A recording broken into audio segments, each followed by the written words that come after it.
അസ്സലാമു അലൈക്കും വറഹ്മത്തുള്ളാഹി. അൽഹംദുലില്ലാഹി റബ്ബിൽ ആലമീൻ വസ്സലാത്തു വസ്സലാമു അലാ റസൂലിഹിൽ അമീൻ വഅലാ ആലിഹി വഅസ്ഹാബിഹി അജ്മഈൻ അമ്മാ ബഅദ്. പ്രിയപ്പെട്ട സഹോദരന്മാരെ, സൂറത്തുൽ മുഅ്മിനൂനിൽ ചർച്ച ചെയ്ത കാര്യങ്ങളുടെ സംക്ഷിപ്ത രൂപമാണ് ഇന്ന് പറയാൻ ഉദ്ദേശിക്കുന്നത്. വിശുദ്ധ ഖുർആനിലെ 23-ാമത്തെ അധ്യായമായ സൂറത്തുൽ മുഅ്മിനൂൻ 118 വചനങ്ങൾ ഉൾക്കൊള്ളുന്നതാണ്. മക്കയിലാണ് ഈ അധ്യായം അവതരിപ്പിക്കപ്പെട്ടത്. ഇതിലെ 75, 76, 77 വചനങ്ങൾ മദീനയിൽ അവതരിപ്പിച്ചതാണ് എന്നും ചില മുഫസ്സിറുകൾ അഭിപ്രായപ്പെട്ടിട്ടുണ്ട്. വിശ്വാസികൾ വിജയിച്ചിരിക്കുന്നു എന്ന് പറഞ്ഞുകൊണ്ടാണ് ഈ അധ്യായം ആരംഭിക്കുന്നത്. ആ വിശ്വാസികളുടെ ചില ലക്ഷണങ്ങൾ പറയുന്നു. അവർ നമസ്കാരത്തിൽ ഭക്തി കാണിക്കുന്നവരും വ്യർത്ഥമായ വിനോദങ്ങളിൽ നിന്ന് വിട്ടുനിൽക്കുന്നവരും സക്കാത്ത് കൊടുക്കുന്നവരും തങ്ങളുടെ ചാരിത്ര്യ ശുദ്ധി കാത്തുസൂക്ഷിക്കുന്നവരും കരാറുകൾ പാലിക്കുന്നവരും നമസ്കാരം അതിൻ്റെ സമയനിഷ്ഠ സൂക്ഷിക്കുന്നവരും ഒക്കെയാണ്. ഇതെല്ലാം ചെയ്യുന്ന വിശ്വാസികൾ വിജയിച്ചിരിക്കുന്നു. ആ വിജയത്തിൻ്റെ അടയാളം അവർക്ക് സ്വർഗം അനന്തരമായി ലഭിക്കുന്നു എന്നുള്ളതാണ്. തുടർന്നുള്ള വചനങ്ങളിൽ മനുഷ്യരുടെ സൃഷ്ടിപ്പിൻ്റെ വിവിധ ഘട്ടങ്ങളെക്കുറിച്ച് പ്രതിപാദിക്കുകയാണ്.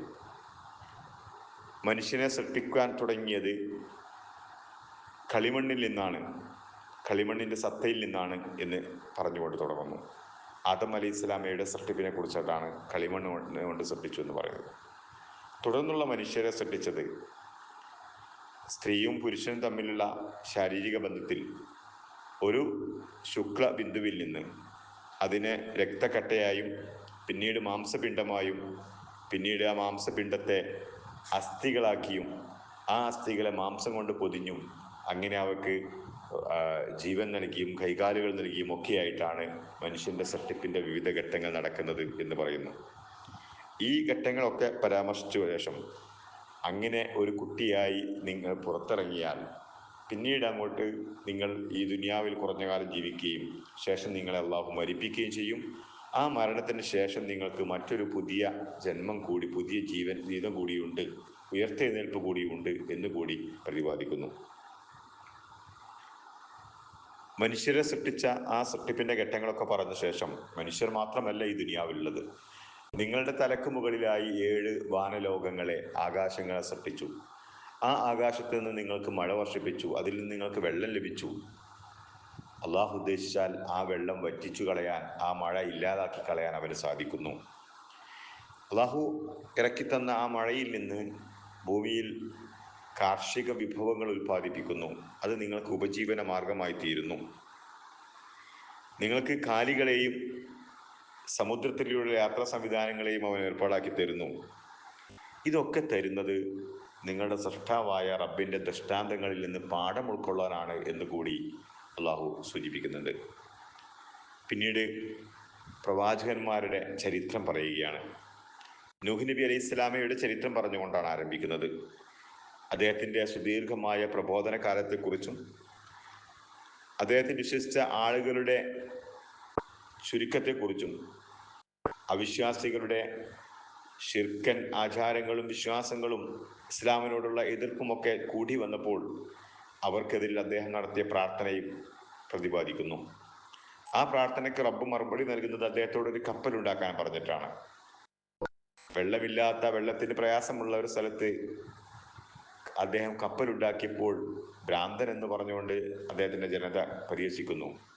എന്നാൽ പിന്നീട് തുടർച്ചയായ ദിനരാത്രങ്ങളിൽ ശക്തമായ പേമാരി പെയ്തുകൊണ്ട് അവരുടെ അടുപ്പിൽ നിന്ന് പോലും ഉറവ് പൊട്ടുന്ന രൂപത്തിൽ പ്രളയമുണ്ടാവുകയും അള്ളാഹുവിൻ്റെ കൽപ്പന പ്രകാരം അദ്ദേഹം വിശ്വാസികളായ ആളുകളെ മാത്രം രക്ഷപ്പെടുത്തുകയും കപ്പലിൽ കയറ്റി രക്ഷപ്പെടുത്തുകയും ചെയ്യുന്നു. ഇടയ്ക്ക് മുങ്ങിക്കൊണ്ടിരിക്കുന്ന സ്വന്തം മകനെ കപ്പലിൽ കയറ്റാൻ വേണ്ടി അദ്ദേഹം ശ്രമിക്കുകയും അവൻ കയറാതെ മുങ്ങി നശിച്ചപ്പോൾ അദ്ദേഹം അതിൽ പ്രയാസപ്പെടുകയും ചെയ്തപ്പോൾ, നിനക്ക് അറിയാത്ത കാര്യങ്ങൾ റബ്ബിൻ്റെ വിശ്വാസമില്ലാത്ത വിശ്വാസികളല്ലാത്ത ആളുകളുടെ കാര്യത്തിൽ എന്നോട് തർക്കിക്കരുത് എന്ന് അദ്ദേഹത്തിന് അള്ളാഹു താക്കീത് നൽകുകയും ഒക്കെ ചെയ്യുന്നുണ്ട്. നൂഹ് നബി അലൈഹി ഇസ്ലാമക്ക് ശേഷം ഹൂദ് അലൈഹി ഇസ്ലാമയും തുടർന്ന് അങ്ങോട്ട് തുടർച്ചയായ പ്രവാചകന്മാരുടെ ശൃംഖല തന്നെ വരികയുണ്ടായി. മൂസ അലൈഹി ഇസ്ലാം, ഈസ അലൈഹി ഇസ്ലാം ഉൾപ്പെടെയുള്ള ആ പ്രവാചകന്മാരുടെ ചരിത്രത്തിലേക്ക് ചില സൂചനകളും ചിലരുടെ അല്പം വിശദമായും ഒക്കെ ഈ അധ്യായത്തിൽ ചർച്ച ചെയ്യുന്നു.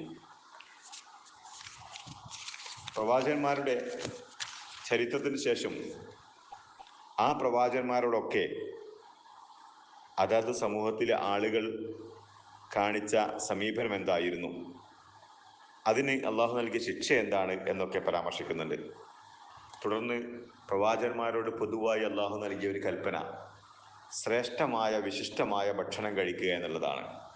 വിരോധിക്കപ്പെട്ടിട്ടില്ലാത്തതും മ്ലേച്ഛമല്ലാത്തതുമായ നല്ല ഭക്ഷണത്തിനാണ് ത്വയ്യിബാത്ത് എന്നൊക്കെ ഖുർആൻ പ്രയോഗിക്കുന്നത്. ഹലാലായ ഭക്ഷണമേ കഴിക്കാവൂ എന്ന ശക്തമായ താക്കീതാണ്. ഹലാലല്ലാത്ത ഭക്ഷണം കഴിക്കുന്ന മനുഷ്യൻ, ആ മനുഷ്യൻ്റെ അമലുകളോ പ്രാർത്ഥനകളോ റബ്ബ് സ്വീകരിക്കുകയില്ല എന്ന് പ്രവാചകൻ സല്ലല്ലാഹു അലൈഹി വസല്ലം പറഞ്ഞിട്ടുണ്ട്. ലാ യദ്ഖുലുൽ ജന്നത ലഹ്മുൻ നബത ബിൽ ഹറാം, ഹറാമ് കൊണ്ട് കൊഴുപ്പിച്ചുണ്ടാക്കിയ ഒരു മാംസവും സ്വർഗത്തിൽ പ്രവേശിക്കുകയില്ല എന്ന് റസൂൽ സല്ലല്ലാഹു അലൈഹി വസല്ലം മറ്റൊരു വചനത്തിൽ പറഞ്ഞിട്ടുണ്ട്. തുടർന്ന് വിശ്വാസികളെ കുറിച്ചുള്ള ഒരു പരാമർശമാണ്. വിശ്വാസികൾ റബ്ബിനെ പേടിക്കുകയും അവൻ്റെ ദൃഷ്ടാന്തങ്ങൾ വിശ്വസിക്കുകയും ചെയ്യുന്നു, റബ്ബിൽ ശിർക്ക് ചെയ്യാതിരിക്കുന്നു, അതുകൊണ്ട് തന്നെ അവർ നന്മയിൽ മുൻകടന്നവരാണ് എന്ന് അള്ളാഹു അവരെ പുകഴ്ത്തി പറയുന്നുണ്ട്. അള്ളാഹുവിനെയും പരലോകത്തെയും മറന്ന് ജീവിക്കുന്ന ആളുകളോട് ആ ആളുകളുടെ ഒരു സ്വഭാവത്തെക്കുറിച്ച് അള്ളാഹു നേരത്തെ പറഞ്ഞു കൊടുക്കുകയാണ്. ദൈവത്തിൻ്റെ ശിക്ഷ നേരിൽ കാണുമ്പോൾ അവർ നിലവിളിക്കുന്നു. അള്ളാഹു പറയുന്നത് ഈ നിലവിളി കൊണ്ട് യാതൊരു പ്രയോജനവുമില്ല. ഇതിനെക്കുറിച്ച് നൽകിയ താക്കീതുകൾ ഉണ്ടായിരുന്നു. ആ താക്കീതുകൾ നിങ്ങൾ അവഗണിച്ചത് കൊണ്ടാണ് ഇന്ന് ഈ ശിക്ഷ അനുഭവിക്കേണ്ടി വരുന്നത്. അവർക്ക് നൽകിയ അനുഗ്രഹങ്ങൾ അള്ളാഹു എണ്ണി പറഞ്ഞു കൊടുക്കുന്നുണ്ട്. നിങ്ങൾക്ക് കണ്ണും കാതും ഹൃദയവും നൽകി ഏത് അള്ളാഹുവാണ്. ഭൂമിയിൽ നിങ്ങളുടെ വംശവ്യാപനം നടത്തിയവൻ അള്ളാഹുവാണ്. നിങ്ങൾക്ക് ജീവിത വിഭവങ്ങൾ നൽകിയത് അള്ളാഹുവാണ്. നിങ്ങളെ ജീവിപ്പിക്കുകയും മരിപ്പിക്കുകയും ചെയ്യുന്നത് അള്ളാഹുവാണ്. ഇങ്ങനെയൊക്കെ ചെയ്യുന്ന അള്ളാഹു നിങ്ങളെ പുനർജീവിപ്പിക്കുകയും ചെയ്യും എന്ന് അള്ളാഹു കൃത്യമായി അവർക്ക് പറഞ്ഞു കൊടുക്കുന്നു. പക്ഷെ അവർ ഇതൊക്കെ കേട്ടപ്പോൾ പരിഹസിക്കുകയായിരുന്നു. ഞങ്ങൾ മരിച്ച് മണ്ണായി അസ്ഥിയായി അതിനുശേഷം വീണ്ടും ഒരു ഉയർത്തെഴുന്നേൽപ്പും. ഭൂമിയും ആകാശവും ഈ പ്രപഞ്ചത്തിൻ്റെ അധികാരവും ഒക്കെ ആരുടേതാണ് എന്ന് ചോദിച്ചാൽ അവർ പറയുമായിരുന്നു അതൊക്കെ അള്ളാഹുവിൻ്റെതാണ്. എങ്കിൽ അതേ അള്ളാഹു പറയുന്ന പരലോകത്തിൽ എന്തുകൊണ്ട് നിങ്ങൾ വിശ്വസിക്കുന്നില്ല എന്നൊരു ചോദ്യം കൂടി റബ്ബ് ചോദിക്കുന്നുണ്ട്. മരണം ആസന്നമായ സമയത്ത് ഒന്നുകൂടി ഭൂമിയിലേക്ക് മടക്കിത്തരാൻ വേണ്ടി വിശ്വാസികൾ നടത്തുന്ന പ്രാർത്ഥനയും അപേക്ഷയും അള്ളാഹു പരാമർശിക്കുന്നു. അള്ളാഹു അവർക്ക് നൽകുന്ന മറുപടി ഇന്നഹാ കലിമത്തിന് ഹുവ ഖായിലുഹാ, നിങ്ങൾ വെറുതെ പറഞ്ഞുകൊണ്ടിരിക്കുന്ന ഒരു വെറും വർത്തമാനമാണത്, യാതൊരു പ്രയോജനവും ഉണ്ടാവുകയില്ല എന്നാണ്. ഈ ലോകത്തിൻ്റെ അവസാനം കുറിച്ചുകൊണ്ട് കാഹളത്തിൽ ഊതപ്പെട്ടാൽ പിന്നീട് മനുഷ്യർ തമ്മിൽ യാതൊരു ബന്ധങ്ങളും ഉണ്ടാവുകയില്ല. രക്തബന്ധങ്ങളോ കുടുംബ ബന്ധങ്ങളോ സുഹൃത്ത് ബന്ധങ്ങളോ ഒന്നും പരസ്പരം ആരെയും തുണക്കുകയില്ല. യൗമ യഫിറുൽ മർഉ മിൻ അഖീഹി വ ഉമ്മിഹി വ അബീഹി വ സ്വഹിബതിഹി വ ബനീഹി. മനുഷ്യർ അവൻ്റെ ഉമ്മയിൽ നിന്ന്, ഉപ്പയിൽ നിന്ന്, കൂട്ടുകാരിൽ നിന്ന്, സഹോദരനിൽ നിന്ന്, ഇണയിൽ നിന്ന്, മക്കളിൽ നിന്ന് ഓടി ഒളിക്കുന്ന ദിവസം എന്നാണ് ആ ദിവസത്തെക്കുറിച്ച് ഖുർആൻ പരാമർശിക്കുന്നത്. നരകത്തിലെത്തുമ്പോഴും ഈ അവിശ്വാസികൾ വിലപിച്ചു കൊണ്ടിരിക്കും, ദുനിയാവിലേക്ക് ഒന്നുകൂടി ഞങ്ങളെ മടക്കൂ എന്ന്.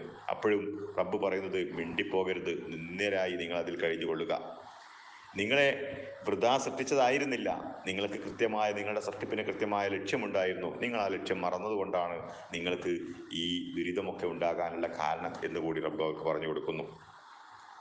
അള്ളാഹുവിനെ അല്ലാതെ ആരാധ്യരെ സ്വീകരിക്കുന്ന ആളുകളോട് ശക്തമായി താക്കീത് റബ്ബ് നൽകുകയാണ് ഈ അധ്യായത്തിൻ്റെ അവസാനത്തിലൂടെ. നിങ്ങളുടെ മടക്കം അള്ളാഹുവിലേക്കാണ്, നിങ്ങളുടെ വിചാരണ അള്ളാഹുവാണ് നടത്തുന്നത്, നിങ്ങളുടെ കണക്കുകൾ പരിശോധിക്കുന്ന അള്ളാഹുവാണ്. ശക്തമായ ശിക്ഷ നിങ്ങൾ നേരിടേണ്ടി വരും എന്ന് തന്നെ പറയുന്നു.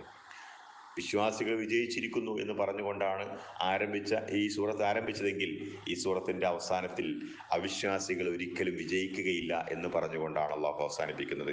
ഏറ്റവും അവസാനമായിക്കൊണ്ട് പ്രവാചകന്മാരോടും അതോടൊപ്പം തന്നെ വിശ്വാസികളായ ആളുകളോടും അള്ളാഹുവിൻ്റെ കാരുണ്യത്തിനും അവൻ്റെ മഗ്ഫിറത്തിനും വേണ്ടി അള്ളാഹുവിനോട് നിരന്തരം പ്രാർത്ഥിക്കണമെന്ന് ആഹ്വാനം ചെയ്തുകൊണ്ടാണ് ഈ സൂറത്ത് അവസാനിക്കുന്നത്.